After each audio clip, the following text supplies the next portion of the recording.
আপনার মা বাবার সাথে খারাপ ব্যবহার করেছেন, মা বাবার চোখের পানি ফেলে দিয়েছে, জান্নাতের দরজাটা বন্ধ হয়ে গেছে। জান্নাতের দরজাটা বন্ধ হয়ে গেছে। মদ খাও, নেশা খাও, নেশা ছড়াও, তুমি নামাজ পড়ো, তোমার পরিবারে যারা নামাজ পড়ে প্রতিবাদ যদি না করে, রাসূল বলতেছেন সে জান্নাত যাবে না, জান্নাতে যাবে না, জান্নাতে যাবে না।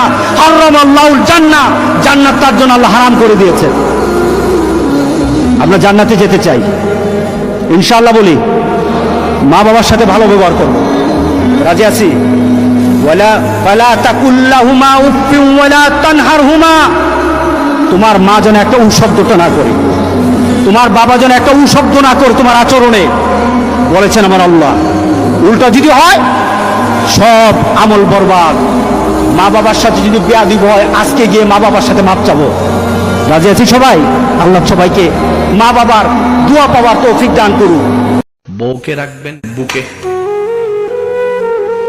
মাকে রাখবেন মাথায়।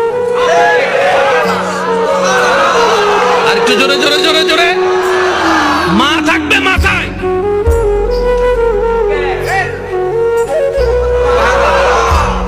তো বুক আর মাথা তো এক নয়।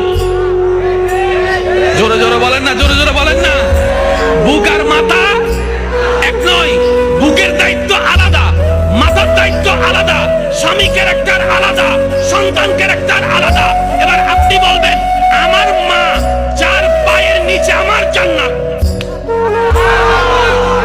বুঝবেন? আমার মার পায়ের নিচে আমার জান্নাত, কিন্তু বউয়ের পায়ের নিচে তো আমার জান্নাত নয়।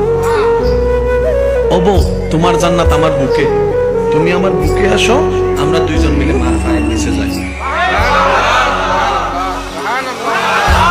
আর জামিলা আছে? জোরে বলেন না, জামিলা আছে?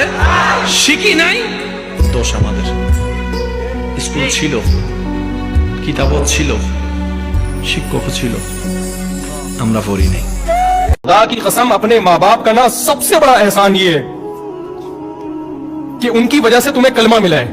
कुछ भी ना तुम्हारे माँ बाप का तुम पर एहसान होता ना, कुछ भी ना होता, ना खिलाते ना पिलाते, घर से निकाल देते। ये कम एहसान है कि वो मुसलमान थे जिसकी वजह से तुम क्या हो, तुम भी मुसलमान हो। ये एहसान, ये भी तो उनकी वजह से हुआ ना। अगर हमारे माँ बाप इस्लाम को छोड़ देते, पता नहीं हमारा क्या बनता। वो मौत तक क्या थे, ईमान पर मौत हुई है, ईमान पर, जिसकी वजह से हम भी क्या है, अल्लाह ने हमें इस बहुत बड़ी आजमाइश से बचा लिया। कल्चर, सोसाइटी, खानदान इंसान को जहन्नम का ईंधन बना